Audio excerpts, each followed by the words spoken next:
ceux qui circulent à Paris savent qu'en ce moment, c'est la saturation, j'allais dire l'enfer. Combien de temps les pompiers ont mis à venir? Ils sont venus très rapidement en réalité. Hein. Pas de problème Les de pompiers, circulation. enfin, c'est à eux qu'il faut poser la question, mais posez-leur la question, ils diront que non, ils n'ont pas eu plus de problèmes de Hier, circulation. dans les embouteillages, je voyais un camion de pompiers qui ne pouvait pas avancer. Oui.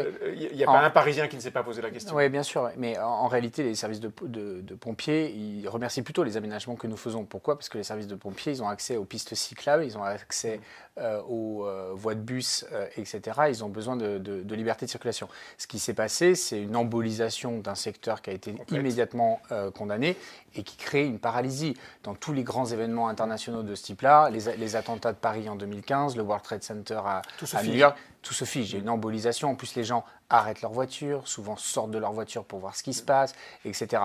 Non, les pompiers sont intervenus très rapidement. Ce qui s'est passé, c'est que Notre-Dame est un bâtiment très haut.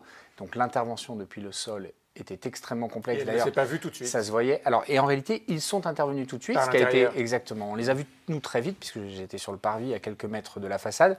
Ils sont rentrés par les beffrois, puisqu'ils ont eu deux priorités: protéger les beffrois et la façade occidentale, et refroidir l'échafaudage intérieur pour éviter son effondrement. Ils savaient qu'ils avaient perdu la charpente. Les pompiers sont de grands professionnels. Donc ils ont savent tout de suite dit, ce qu'on a perdu voilà ce qu'il faut et ce qu'on sauver. doit protéger.